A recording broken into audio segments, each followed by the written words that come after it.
Hi, I'm Kathy. Have you ever wished that you had a picture of something from your past? I have. I wish that I had a picture of me as a little girl following my grandmother through her gardens. I especially wish I had pictures of her and me in her vegetable gardens on a terraced hillside in the south side of Pittsburgh.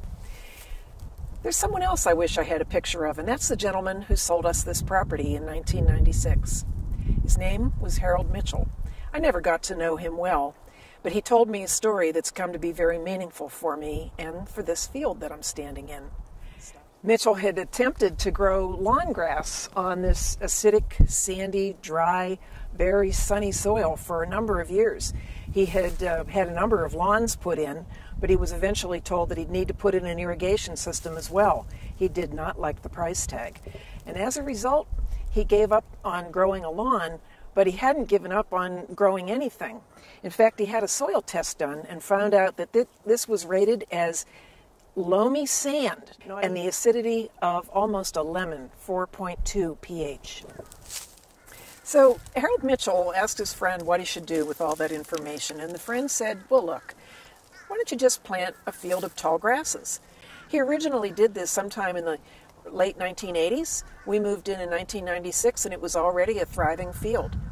I am sure he didn't know he was ahead of his time in the lawn reduction movement. After we bought the house, I asked him, didn't the neighbors complain? And he said no, they had never complained.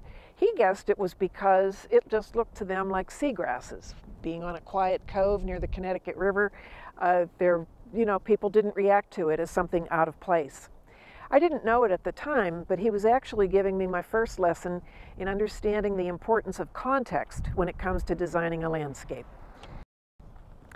By the time we bought the house in 1996, the field was stable, it was rather weed-free, that the grasses are of two basic types, and that those warm season grasses put down roots as much as 30 feet deep, and that in fact my field that I enjoy so much on the surface is probably just a tiny fraction of the total plant mass that's out there. And in the spring of 1997, this is what it looked like.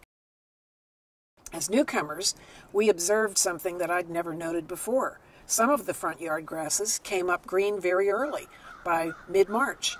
Others were just brown as could be, and I thought, oh my gosh, the field died over winter. The next thing you know, it was June, and those grasses started to come alive. That was the beginning of my education about warm season and cool season grasses. Warm season grasses, I learned, don't get going until June. And in fact, in this picture you can see that they're just starting to move about the time that a lot of the June flowers come into blossom.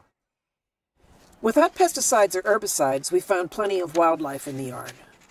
Eastern box turtle, toads, bees, doves, deer, dragonflies, praying mantis, newts, butterflies, fox, and plenty of birds, more than I could possibly name.